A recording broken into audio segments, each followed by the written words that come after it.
He now spearheads Wise Monkeys, which is an online information sharing portal, and he is also a co-founder of a Mumbai-based digital marketing and web development agency called iDigitize. Now, let me turn this webinar over to Mr. Saurabh and let him present on our topic. Hi, thank you so much for the warm introduction. This is Saurabh here this side. Good morning to all of you, and thank you that I've got a little privilege to give you a little knowledge what I have. I hope I am audible and clear to all of you. Is my voice and all clear? Yes, sir. Please go ahead. Thank you. Okay.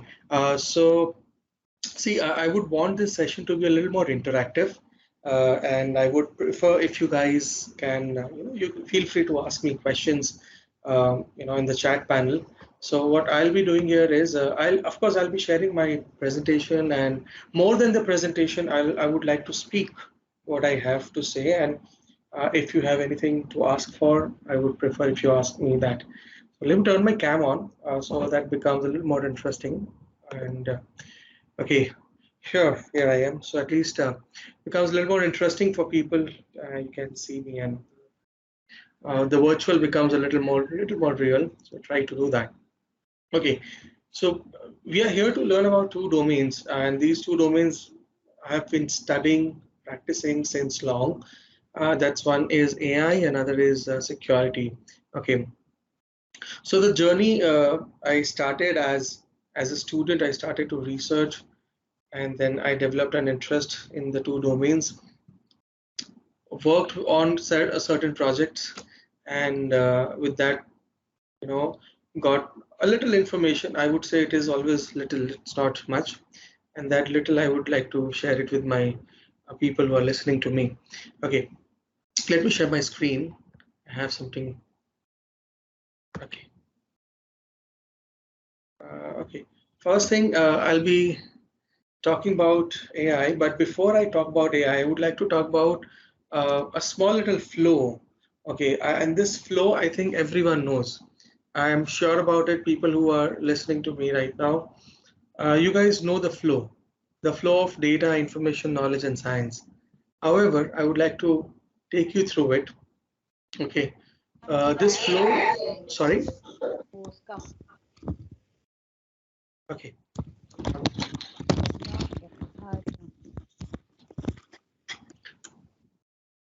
Okay, I thought somebody is saying something. All right, I request you to please keep the mic off if there is a noise, and if anything is, if you want to ask, then you can unmute and ask. All right, so this flow we need to understand. And before that, may I know the background of everyone, people who are listening to me? So my listeners are from like IT background or some other background, a computer science background. Can I know that? Maybe you can write on a message panel.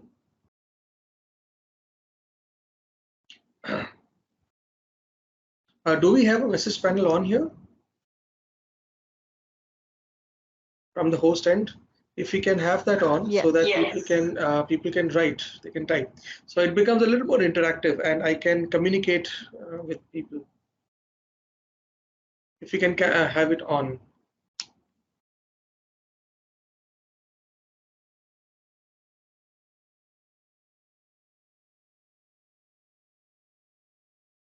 Is it on now? I'm sorry, I'm waiting for someone to help me. Yes, the chat box is on. Chat box is on. Okay. Okay, I can't see that yet, so maybe. Oh, I need to be a host or something. Yeah, I can see the chat pan. So basically, we have the mixed type of audience here. Many are from IT, some are from engineering, mechanical, computers, English. Okay. So we have a mixed type of people here in this meeting. Okay, great. Okay, so that gives me an idea what I need to speak. So since we have a mixed type of audience, I'll start with some basic. Okay, I'll start with the basic of understanding the data. Okay, the entire concept on which we are going to talk about is about data. Data as a definition, if we go, we know that this data is a collection of raw facts and figures. This is what we know about data. If you Google the definition, this is the fine definition you are going to get. But have you ever tried to find out that what are these raw facts and what are these figures? They say data is a collection of raw facts and figures, and information is a processed form of data. Now, why I'm going to talk about data and information? The reason is, be it AI, be it security, or be it anything, in our entire information system, we are going to revolve around this, and that is data. The AI is on the data, the security is on the data. Hence, we need to understand these terminologies of data and information. So as they say, data is a collection of raw facts and figures. There are two terms here. One is a fact, another is figure. So, what are facts? Do we know? Like, can anyone tell me what do you understand by the term facts when they say? If you would like to try, I'll give you like 30 seconds, or there, otherwise I'll explain. Anybody would like to try? What are facts? It is different information.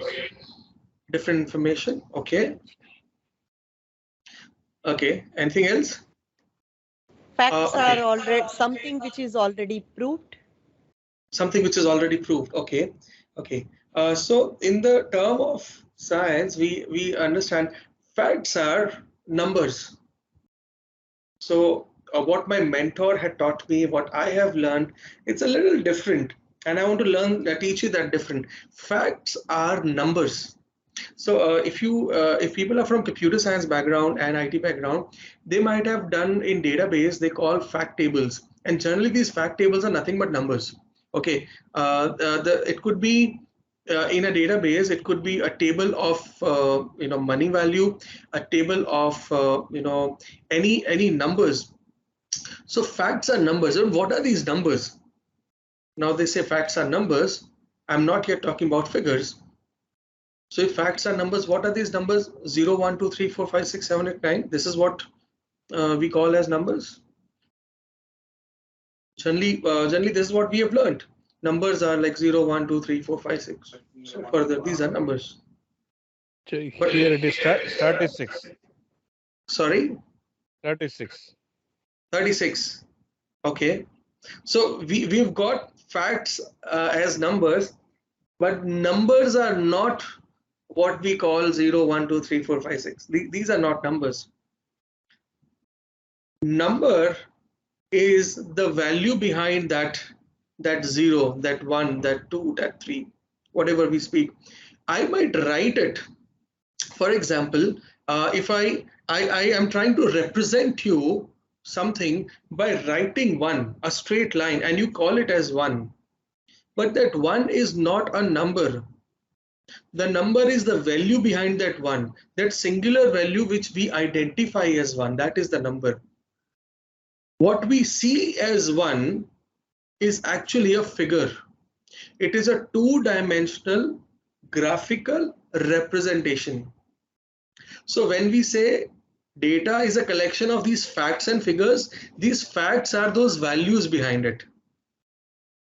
And when we say facts and figures, figures are the representations of those values. I can represent that 1, 2, 3, 4 as by writing in a Roman letters. I can write the same in any other language. Okay, so people can represent that in any other way. The representation can be something else. When I speak, the sound what I create is a representation of that fact, and that fact is a number. So this data is a collection of that. There are certain values and there are certain representations of these values. So that makes my data. Okay. Now this data, when it is processed, it is in a process so that you and I can understand. We call it becomes informative to us. We call it as information. For example, I am communicating to you in English so you can understand. If you at your end start speaking some other language which you know, probably I might not be knowing that language. However, What you've spoken is a data to me, but not information, because I cannot understand that. Unless it makes some sense to me, it becomes informative to me, I call it as information. So it has to go to a process.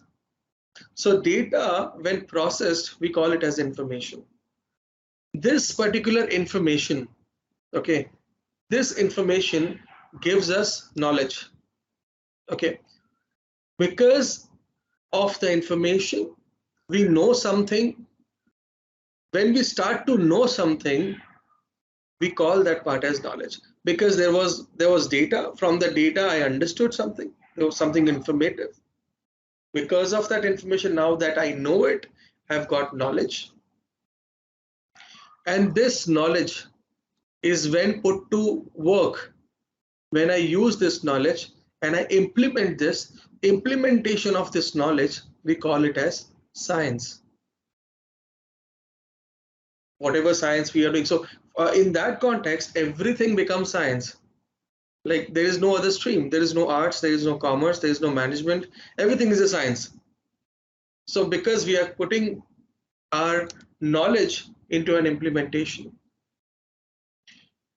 There is a small little difference here where I put this knowledge into an implementation, but when that implementation is correct, or correct, I would say not correct, but going by the rules, then it is intelligence. Just one small difference. If my implementation is done as it is, as it was guided, as it was stated, it becomes intelligence. Now, what do we learn from here? We learn one process flow. We learn a process flow on the basis of which the term intelligence is there. And on this process flow, further I'm going to elaborate it, wherein you will also connect it to an information system in which we are living. And this information system is the base of everything, base of the tomorrow's world. Let me help you how. Our information system consists of 5 important pillars. The entire information system consists of 5 important pillars. This system has first important pillar as man, we the humans, you and I. We are part of this information system. Then there is machine. This machine consists of software and hardware both. All the wires, all the peripherals, everything, it is included when I say machine. Then there is data and information, the 2 important parts, okay, which we just learned. Data and information are going to flow in this entire information system. How they are going to flow? They're going to flow with the process. A process is a set of actions happening in a systematic fashion. One after another. Action 1, action 2, action 3, action 4. And that makes it a process. Something is happening. When I turn on my computer system, the power turns on and a set of process, we call it as a boot process, it starts. In that boot process, there are several things which happens. The power goes into the system. The RAM initializes, it loads the operating system. Then the boot process begins. So there is an action which is happening, then there is another, and there is another action which is happening. So it becomes a process. Fifth very important part of this information system is technology. Can I know what is technology? From you all, most people are dealing with technology. Can I know what do you understand from the term technology? Anything could be, it could be anything. Whatever comes to your mind, wrong, right, it's okay. I mean, nobody's going to judge you.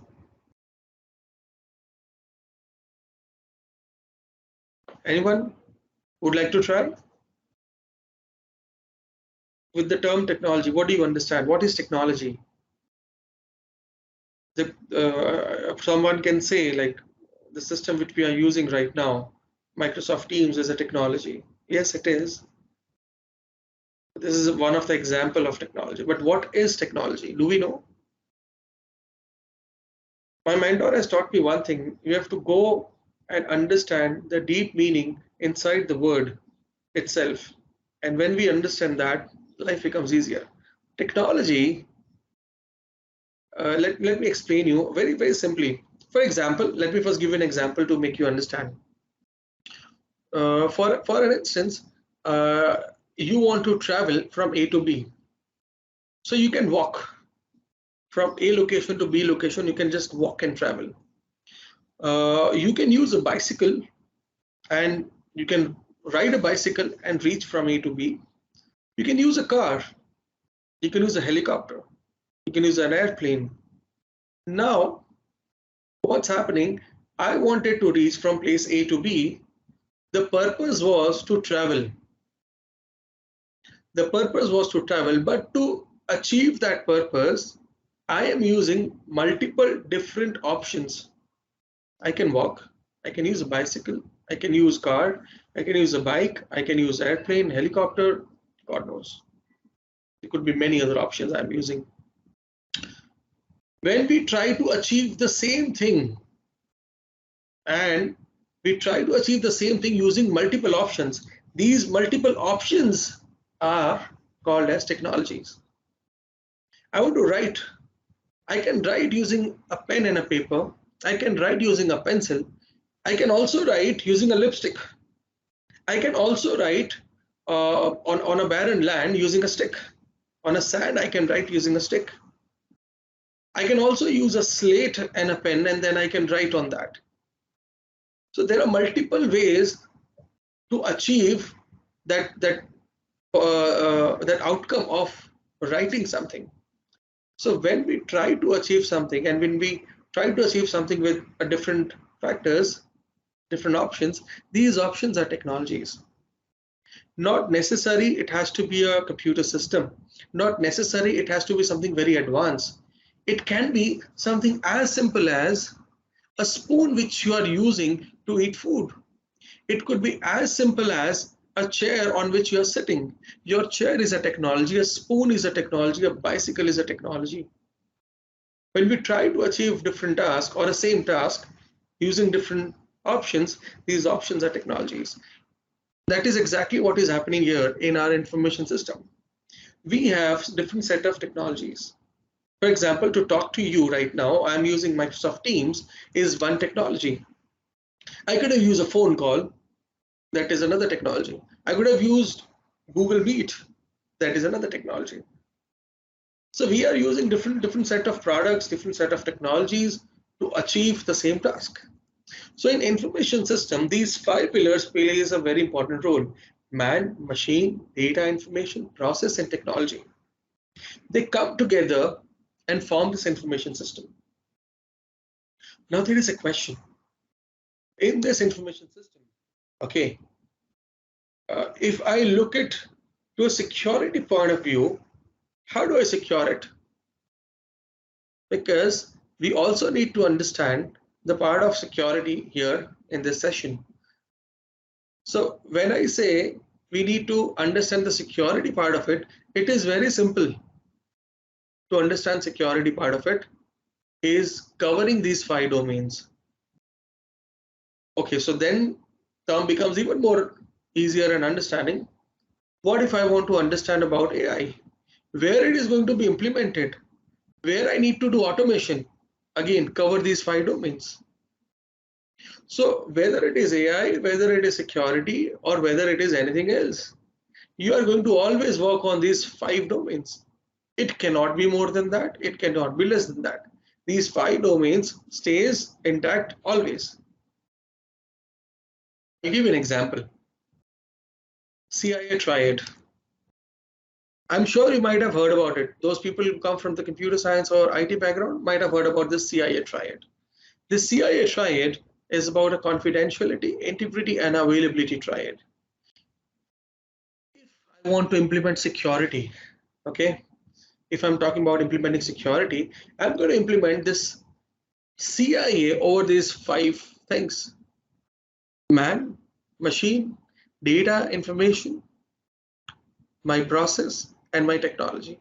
So confidentiality of a man, or implementing confidentiality on man, integrity, so that whatever information the man has is going to be as it is. It will not change. Availability of the information to the man, for the man, from the man, that should be defined. So when I'm trying to implement security, I need to cover these aspects.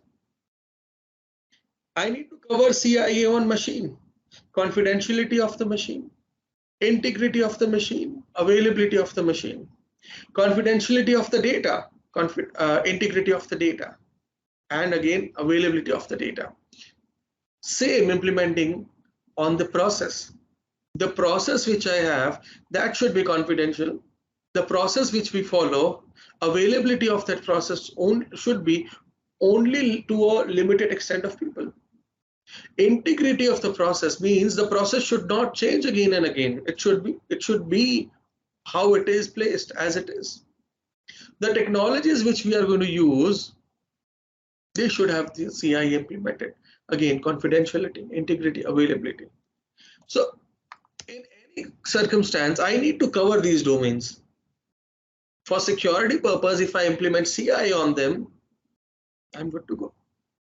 Several companies, several IT companies for that matter, when they do, security check, like we also do it, in my company, we get some security audits. And when we do security audit, what we need to do, what we need to understand is, we cover these 5 domains. If someone says that you need to do a security audit, we cover these domains. If any automation needs to be implemented for a company, again, these domains are being checked. Where and what I can automate. Automating those domains are going to give me the entire understanding that is going to make my life easier for that company. Are you getting what I'm trying to say? Okay. Any questions still here? Any questions still here? Because at times, during basics itself, we might have some questions. Do we have any questions? Yes, no? Or shall I go ahead? I'll wait for 30 seconds. Yes, If sir. it, Please. okay, Yes, I'll please. Go ahead. Thank you. Now I'm going to talk about the part of intelligence. Why I'm trying to mix and merge these two, because the topic is that way. It is very interesting. We have to understand a little basic of the topic in that way, and then we'll read somewhere. I'm going to come to another set of understanding. AI. How many of us has encountered this term AI? I think almost everyone. Almost everyone have encountered the term AI. We know we have AI into our day-to-day lives. Can I have certain examples from you, if you can give me, where you see artificial intelligence in your daily life? Can I have examples from you? It would be interesting if you guys, show some participation. I'll be able to help you more.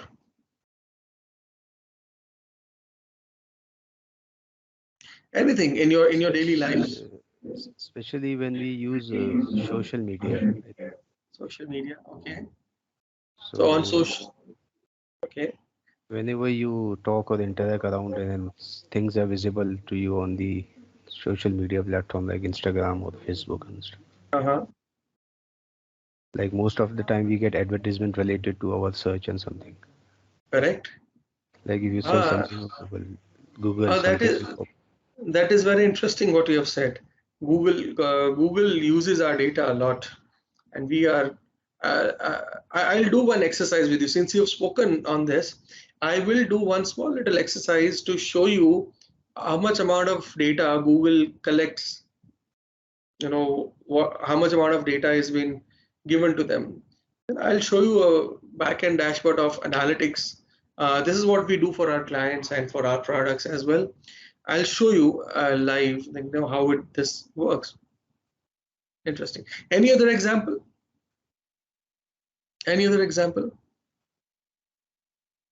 Any example which you have encountered in day-to-day lives? You all use Android phones or iPhones. So in Android phones, you have OK Google. In your iPhones, you've got Siri. Yes. And I'm sure you guys are using it. Everyone is using it. Yes. Yes, right? everyone is using. Yes. Yeah. So when you speak to Siri or when you speak to Google, you get your response. Google has been advertising it a lot. You no need to type. You just need to speak to Google. There are a lot of advertisements nowadays in the market. Google does. You just speak to Google and then Google will answer you back. Okay. So that is what you call it as AI. Yes, no, or any other finest example of AI anyone can. Google Maps Google Maps, yeah, Google Maps is using AI, to show us way. showing you the shortest path because there are multiple paths, but map shows you the shortest one. It calculates the traffic, it calculates the route, shortest route, and gives you a shortest path. Yes, it does. Anything? Any other example? Music video streaming. Music video streaming, yes. Okay. IoT. Internet of Things. Internet of Things. Okay, Internet of Things is again another technology which uses AI, of course. Any other example? In our day-to-day lives, Alexa, I don't know how many of you are using Alexa at home, and any other device which you are using at home, something which is, you all watch Amazon Prime, Netflix. I'm sure you would be watching Netflix or Amazon Prime or these OTT platforms, right? Yes, sir. Yeah. So these platforms, they have AI integrated. When they show you the content which you can like or you might like. We do our shopping from online platforms such as Amazon, Flipkart, or many other platforms, eBay. We do shopping, right? When we are doing shopping, we get to see at times, okay, suggestions. You're trying to purchase a mobile phone. Now they are trying to show you mobile accessories. You can check that out. So how that works? There's something behind. There's some algorithm behind which is working to give you a better search experience. Okay, or in the other hand, to sell more products to you. They call it as a better search experience. The terminology is better search experience. But what's happening in real?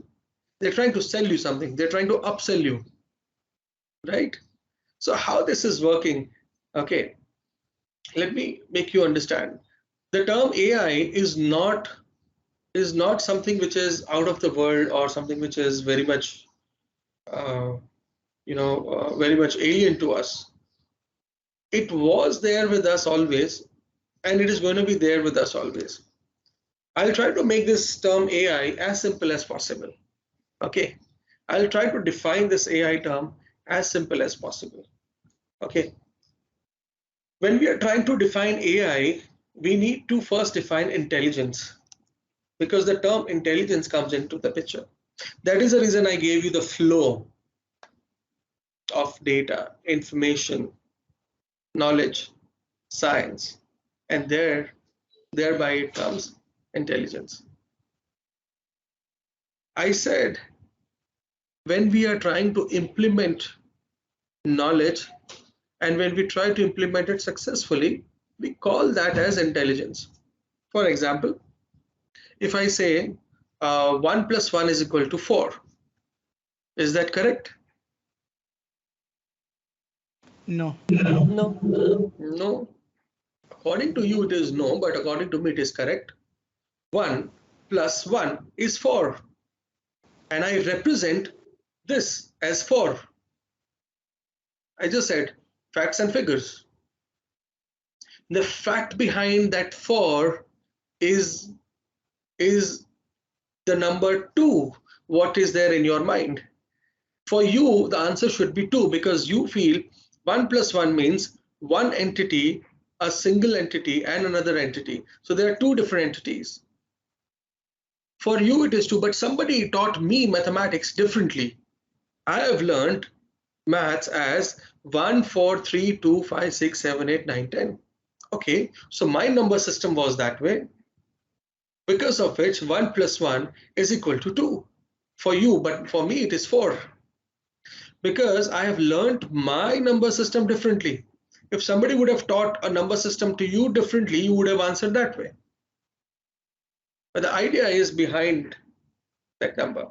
So now talking about the term intelligence, if according to you, I have implemented 1 plus 1 is equal to 2 correctly, you would have called me as intelligent.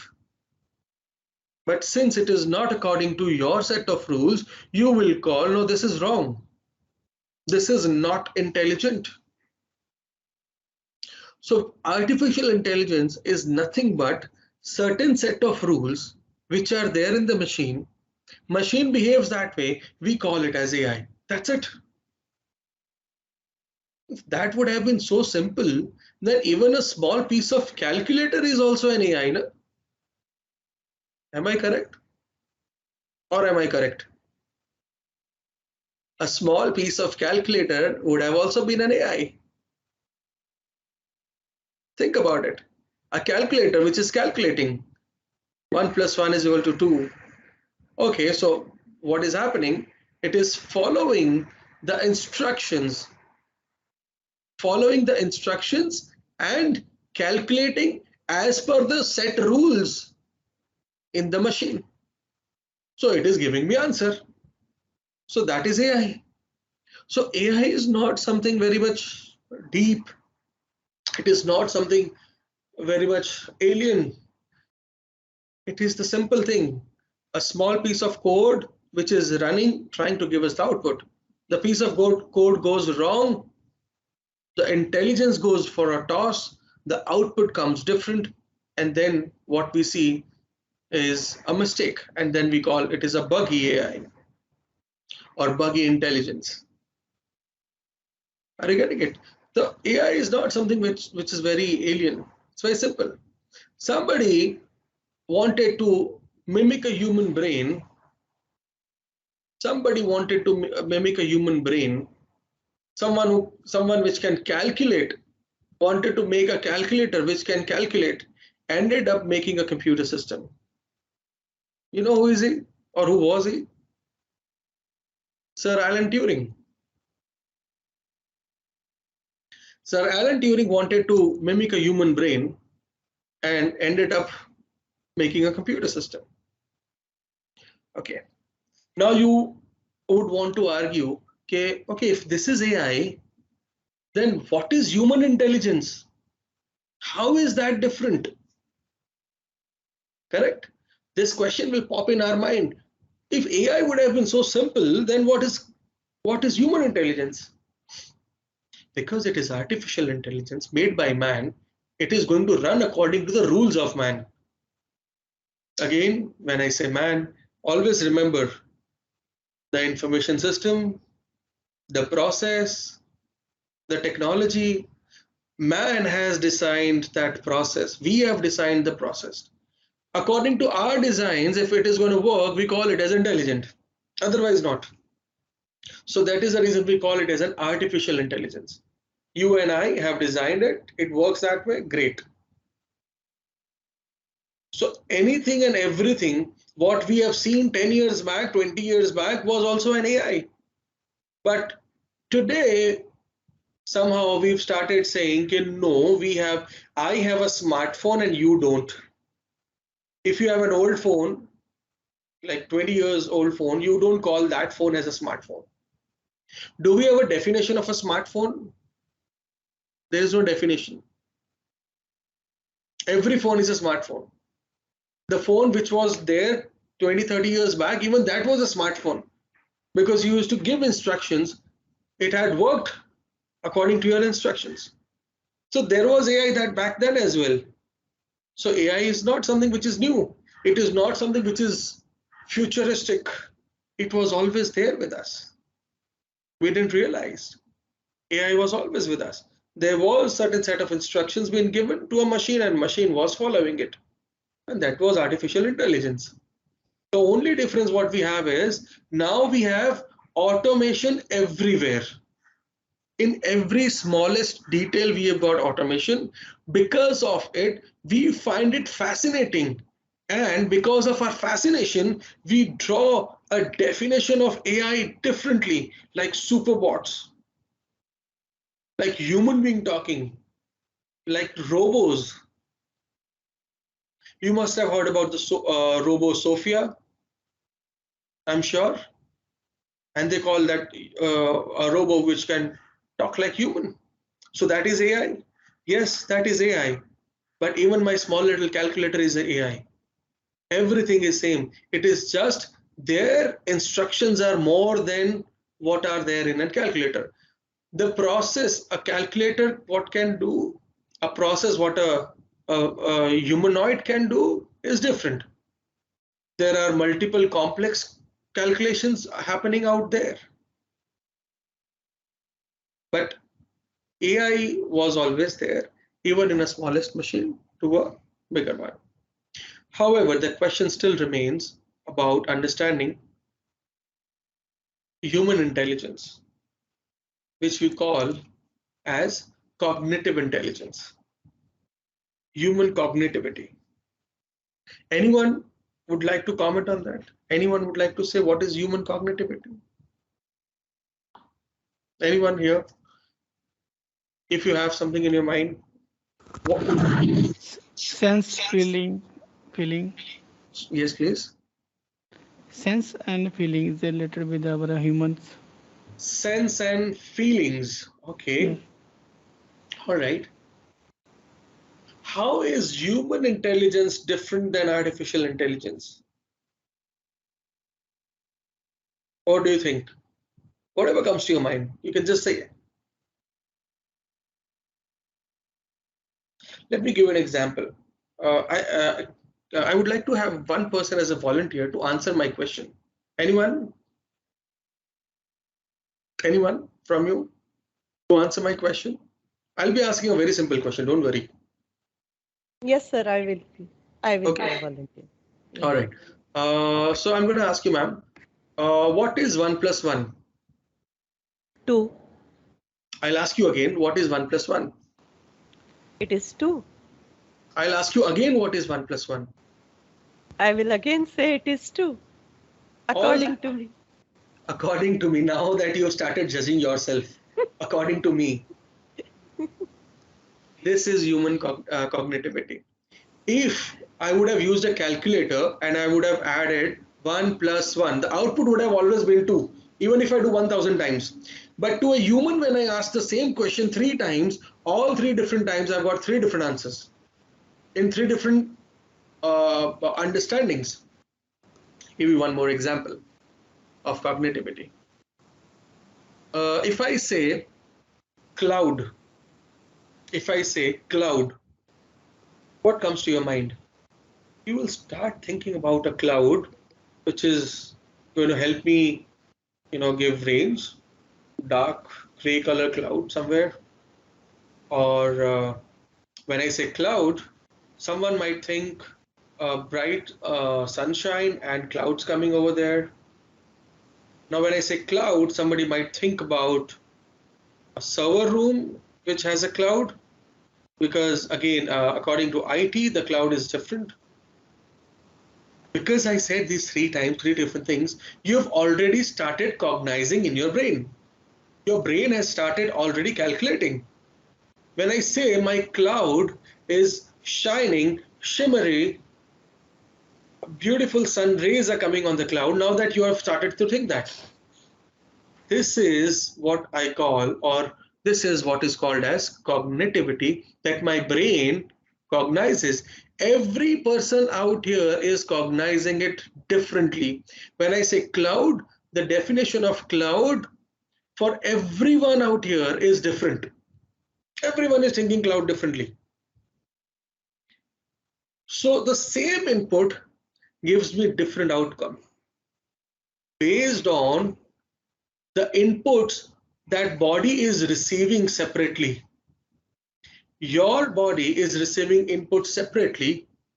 My body is receiving inputs separately. Hence, it is stimulating different outcomes in my nervous system. My neurons are working differently. Your neurons are working differently because the count of the neurons in your brain and my brain is different. What I cognize is different. You cognize is different. The input is still the same.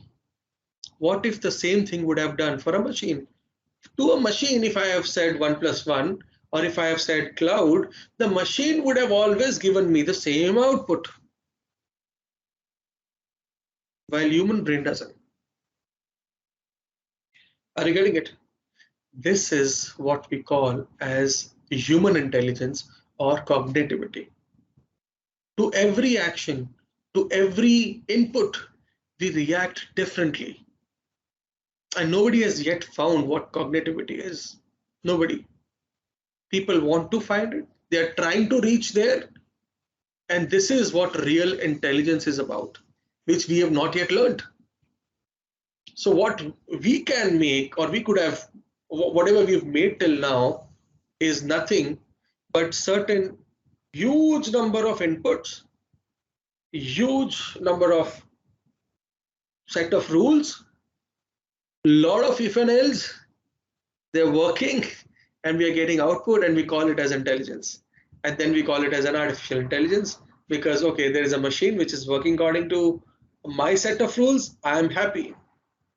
I say, hey Google, please set my alarm at morning 8 o'clock. Google does that because the rule is set. But you try, say Google, hey Google, what do you think? What time should I get up? Your Google would say like, no, I don't know that.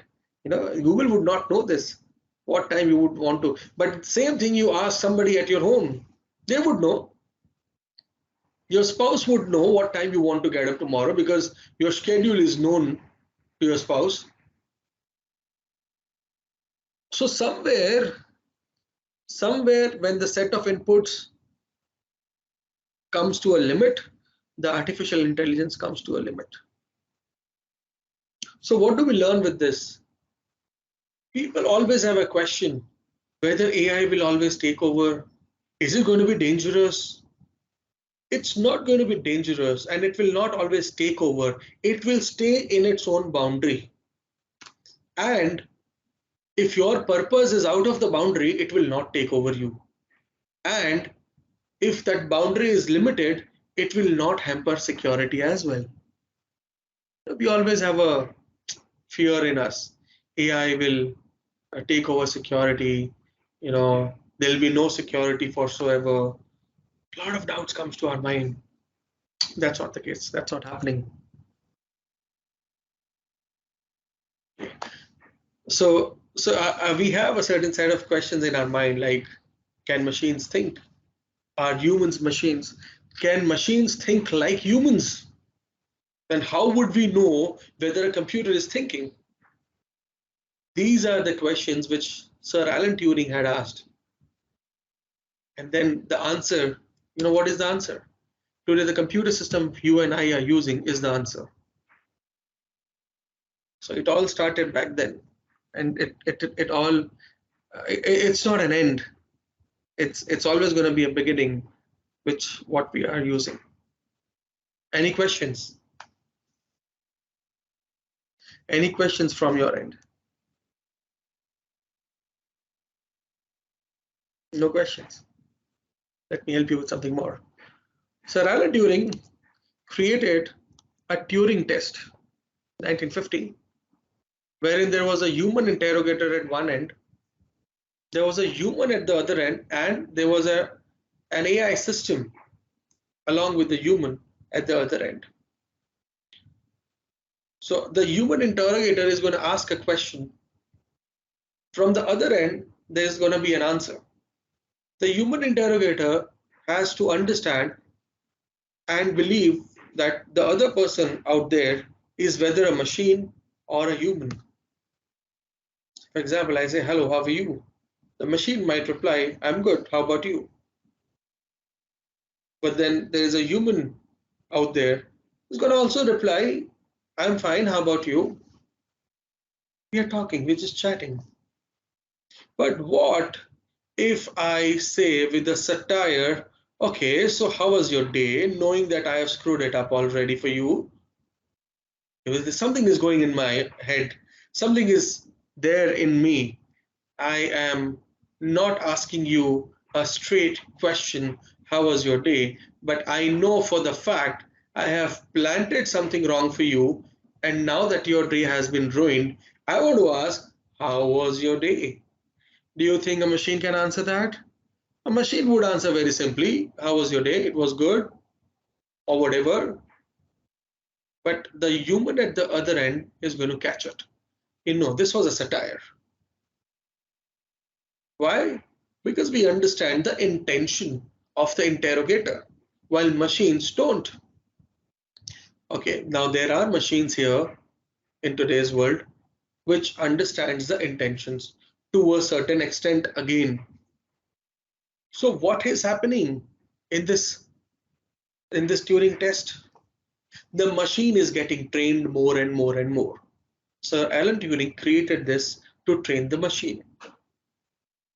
As much inputs will come in, as many inputs comes in, as many outputs throws out, and the machine keeps learning, and they call this term as machine learning. It was quoted as machine learning. And that machine, so what is happening, by the way? In machine learning, a machine is filling up its database huge. So what is happening here? The values are coming in and the values are getting dumped into the database, and the size of database is getting increased, and then there are a set of queries. There are queries which are working on the database. There are multidimensional queries. There are optimized queries which are getting the output faster and even more faster. And what is happening now? We feel machine is learning, but actually a database is just getting inflated with the inputs. And with those inflated inputs, we are getting better outcomes or more choices in the outcomes. When we see more choices in the outcomes, as a human, we find it fascinating, and then we say, wow, this is intelligent. I'm getting it.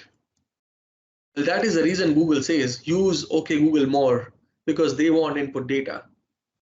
The more input data you give them, their systems are going to get more and more intelligent because they have more and more database.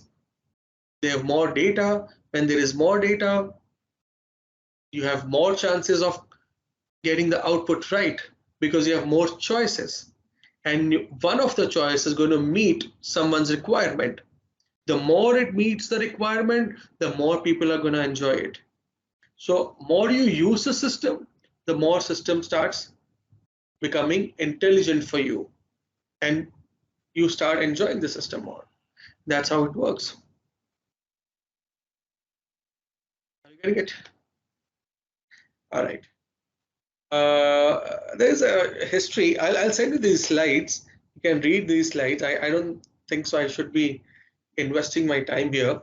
Rather, during the lecture, I just happened to say that I'm going to help you with how Google collects data and how much data is collected and how much depth it is collected. You guys have used Google Analytics? Have you ever used Google Analytics? Anyone? Yes, I'm going to sir. stop the share. Yes, sir. One person?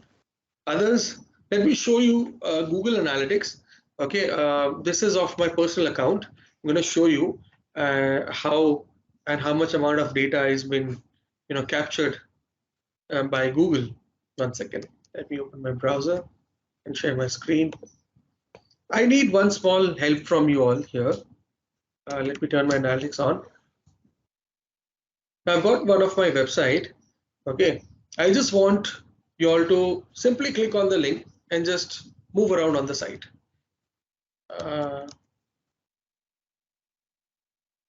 Okay.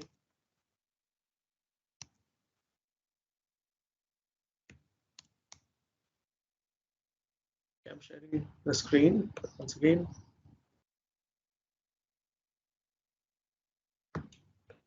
You can see the screen.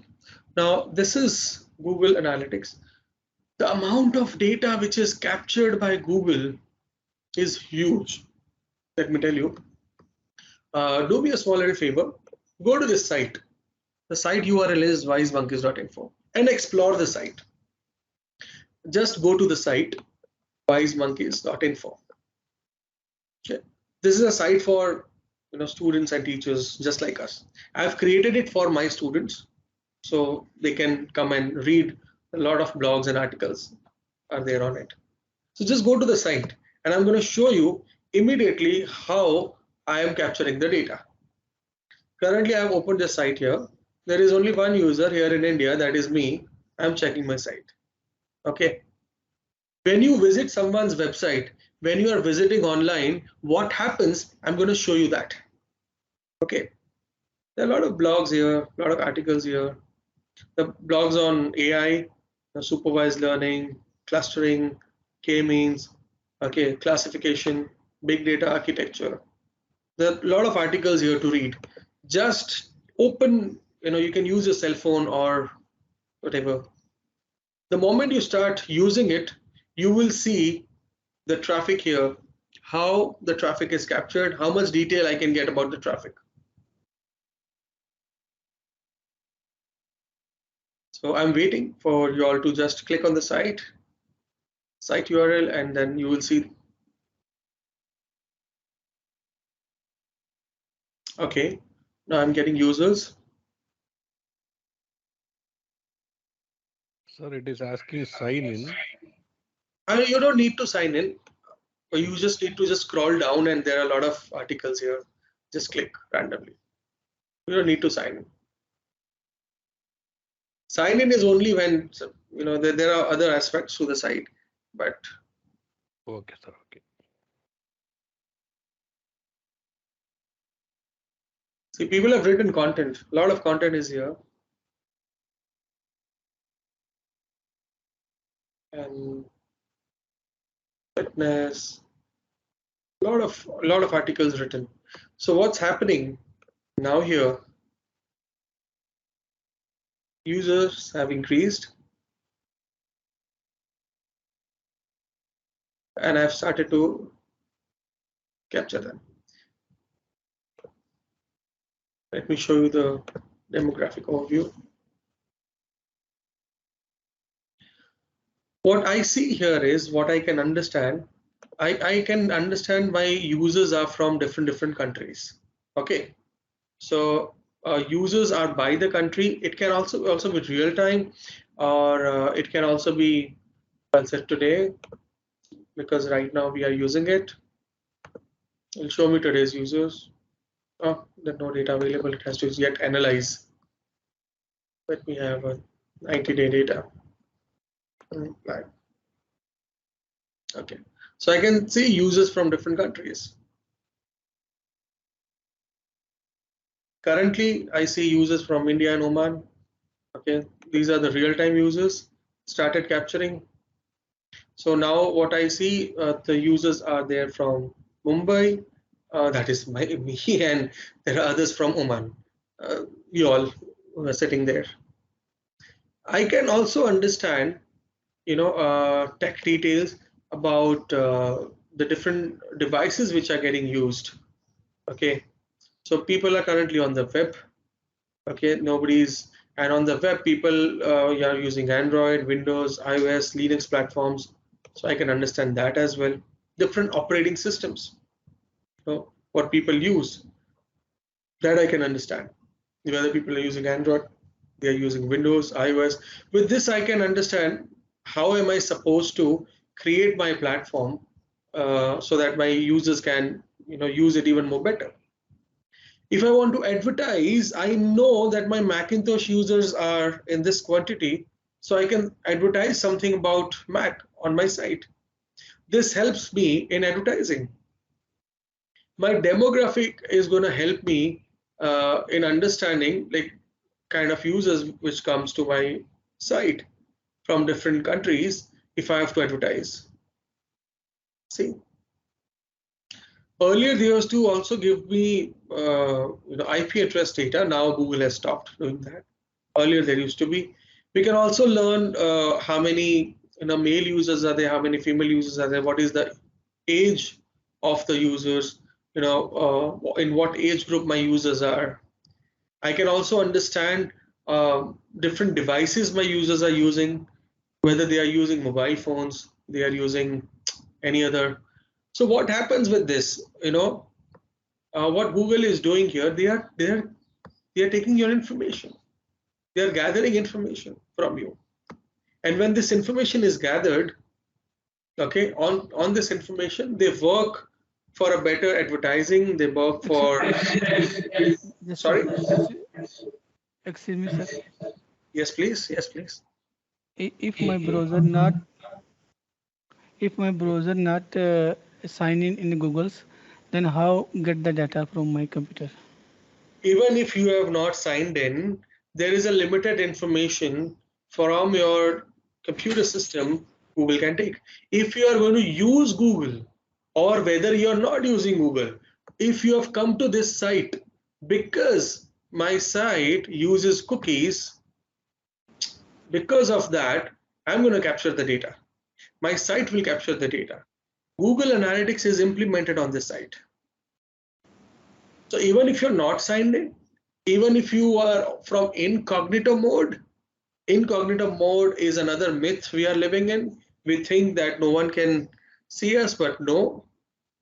Even if you're using incognito mode, still a little bit of information is going to be captured. Are you getting it? So that happens. Okay. Sir, I have one basic question, sir. Suppose if we are doing any bank operations, giving username, password, right? So whether this Google or anybody can see my username, password, sir? No, they cannot. They cannot. Because the sites which are developed, especially banking applications, they comply to certain rules like PCI DSS compliance. They go with that. Those sites, they do not capture cookies. They're not allowed to do that. Okay, so because they don't capture anything, and the transmission from your computer system to their server is happening via a secured layer, that is via SSL using an HTTPS. So the transmission is also encrypted. So rest assured your username password is safe on the banking sites, official banking sites. Thank you, sir. Welcome. Okay, I'll just stop sharing. So any other questions in your mind? So I'll be now. Yes, sir. Can I ask one question? Please. As for a common user, not the or non-IT people, common users,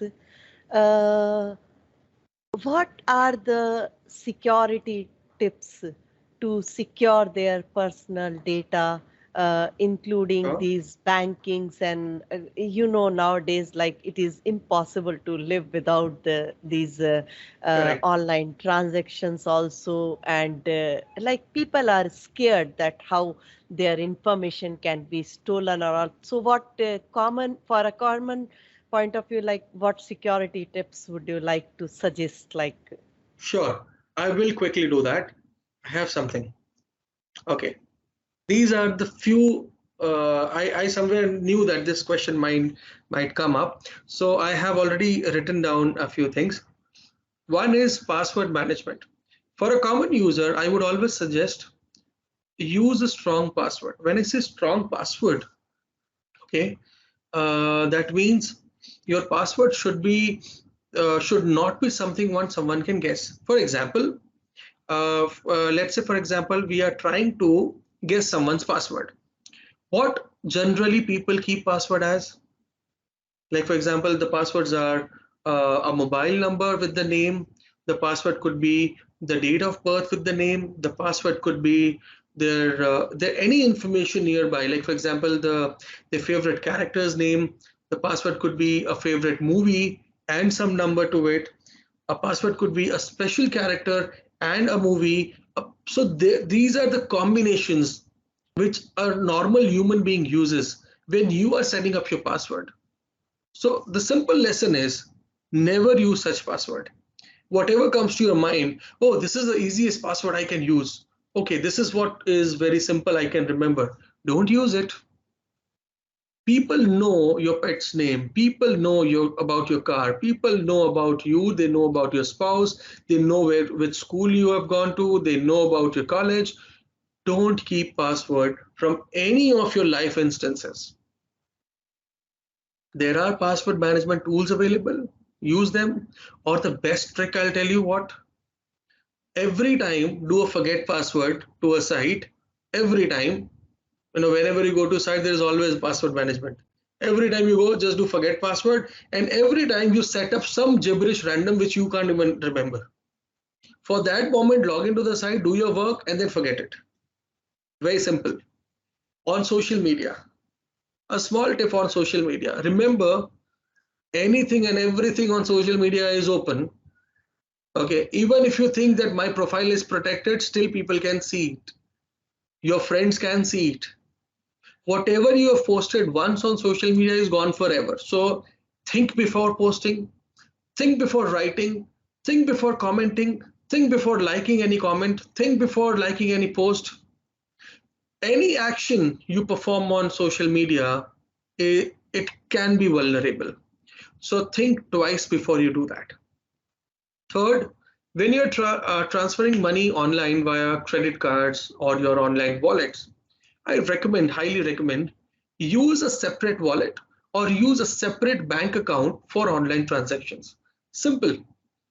Use a separate bank account by which you are doing all your online transactions, and one separate account which is not connected online anywhere for your savings.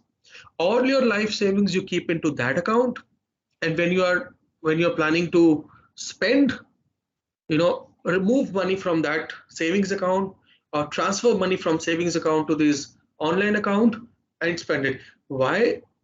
Even if that account is compromised, you will still lose less, not your life savings. So always keep a separate account which you are going to use it everywhere. Okay, so it hardly takes a minute nowadays to open a bank account. It's not a tedious job. It's a very simple job. Use that bank account, connect it to all the wallets, no problem. Use it wherever you want to, and all your life savings, keep it separately in a different account. Keep transferring money a little bit from your savings account to your online transaction account. Fourth, whenever you are using, for example, we are teachers, okay, at times we need to have our question papers secured. We need to ensure, okay, my question papers should not go in somebody's hand. Teachers have that thing in very important. There are a lot of document protection tools available. Try to encrypt the file and send. Make a habit. A small little habit will help you. Okay, even in Microsoft Word you can do that, or in PDF you can do that. There are a lot of online tools available, but I would recommend you can download the tools. There is one tool known as TrueCrypt. You can download it, encrypt and send the file. And the password, don't send the password in the same email. Send the password via SMS or by other means. Are you getting it? Fifth important part, whenever you are transacting online, whenever you're visiting any website online, make sure it has an HTTPS. Why? It is not going to help you secure from the online world, but it is going to help you in one thing. What data goes to the server and comes back from the server, that channel is secured. HTTPS can be taken by any site. Like not only banking sites can have HTTPS, even those sites which are fake, they can also have an HTTPS. So having an HTTPS does not certify a site that it is a genuine one, but it will definitely guarantee one thing: the data which you and that server, that site is exchanging, is going from a secured channel. So try to use HTTPS websites. Try to avoid sites which are not having HTTPS. Avoid them. However, it is not, it is not going to guarantee whether the HTTPS site is not a fraudulent site. It could be a 100% fraud site having an HTTPS. It could be. So keep your eyes open. Check the URL, especially when you're doing banking transactions. No, excuse me, sir. Yes, If please. the STPS is wrong, fake, then how they give the like a bank HTTPS is not fake. HTTPS is not fake. No, you say that. I know that my bank name, right? My domain name. So Right. how and then how the duplicate STPS not came now? See, getting an SSL certificate is a kid's job. You can just buy a domain, buy a hosting, and you get HTTPS for free nowadays. Let's No, Encrypt has been given. no, sir. If www.com, www.bankmuscat.com, right? Okay, this is the right. official website. So only this website get the STPS certificate. No, it's not mandatory. Any site will No, get. no. I mean this get the official domain STPS. Then how they make different like a Bank Muscat, or they make different domain name with that. They will buy a domain name with instead Different. of Muscat Bank, Muscati Bank. Yes. Muscat I, just one small little. Yes. And they will create a phishing site. So that is possible. 100% it is possible. So that is the reason we need to check. We need to check all the URL, the entire URL. We need to check that. Okay. So whenever you are seeing an HTTPS site, do check the URL. That is equally important. Any other questions? Yes. Hello, sir. How are you? Yeah, I'm good. Please tell me. Yes, I have one question. I Yes, would please. like to know if you know the comprehensive and famous data set which can be used in AI for cybersecurity field. Can you repeat the question? I'm sorry, I could not understand. Comprehensive data set and strong data set can be used in AI for cybersecurity field. You're asking about the softwares? No, data set. Data set. Data assets. I could not understand that. I'm sorry. Okay, to learn the machine, okay, by the AI, we need to learn the machine, yes? Right. And we need to use a data or big data or technology. Okay. Data sets. Okay. Data sets which can be used for cybersecurity, to learn the machine to be intelligence in cybersecurity. Did you know what is the famous and comprehensive data set can be used for AI for cybersecurity field? The name of that data set which can be I can help you. Yes. The data sets. See, there is no guarantee that you will always get a correct data set, but there is a site called as data.world. Okay, you go to that site, register, and you will find a huge number of data sets. You can pick up from there. Out there on this site, people like you and us, like the community of AI and security or big data or the technology community, they have uploaded their data sets which are genuine. You can download and you can use that. Go to data.world. You will be able to download data sets from there. Okay, thank you. And regarding the age of the technologies and cognitive of the intelligence, from my studies and learning and reading, that the scientists now try to give the age for the type of AI. For example, you give us the calculators. You said the AI is not the new in our life. It was with us from the beginning.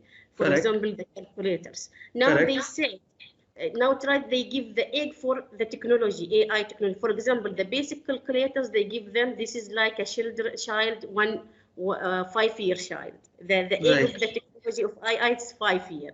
So now, there is a measurement or a formula can be used for example, if I'm interested in AI, I want to, when I present my project, I want to specify the age of my technology.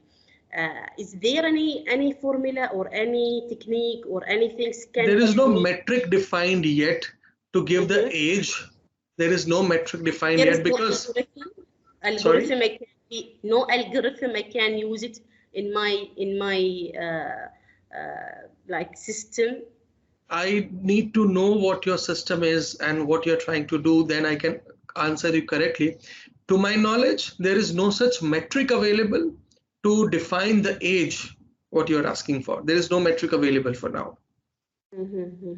I can link the age with the type of data set I use, or I build, or I try to prepare it. You can do that if you know the age of the data set. You can do that. Okay. Thank you, sir. All right. Thank you. Welcome. Yes, please. So that's it. I think that's it for the questions. I hope you enjoyed the session. Anything else I can help you with? All right, over to the host. Thank you. Yes, thank you very much for your presentation. Let me turn it over to Ms. Zainab for the final ending note of the day. Thank you. Welcome. Good afternoon, everyone.